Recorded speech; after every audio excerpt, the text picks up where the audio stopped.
At the moment, I have my iPad Air charged all the way to 100%.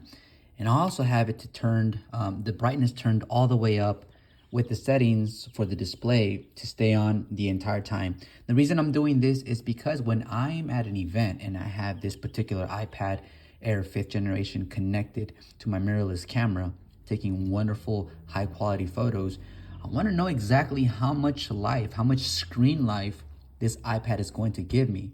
Because if it can give me anywhere from, let's say, 3 to 4 hours, that would be amazing.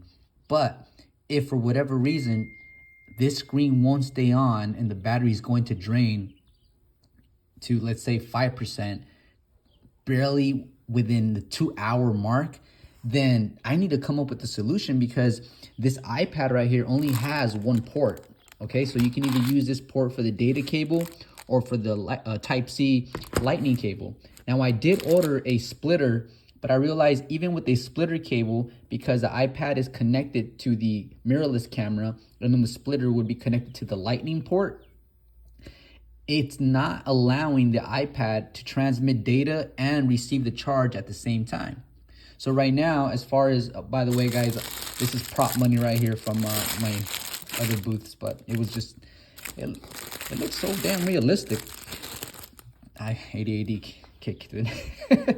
So what I'm trying to do, guys, is just find the ultimate solution as far as how we can make this work. Because from what I understand, the iPad Pros, those seem to have a longer battery life.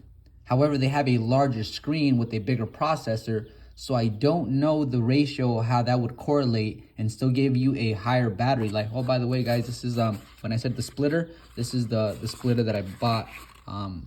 But I'm gonna have to send it back, unfortunately, because like I said, I wasn't able to charge the iPad simultaneously while it having the cable connected and transmitting data.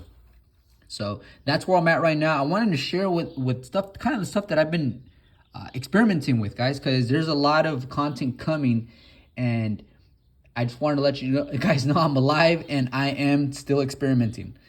Stay blessed, stay curious, stay creative. Good luck on your next event, guys.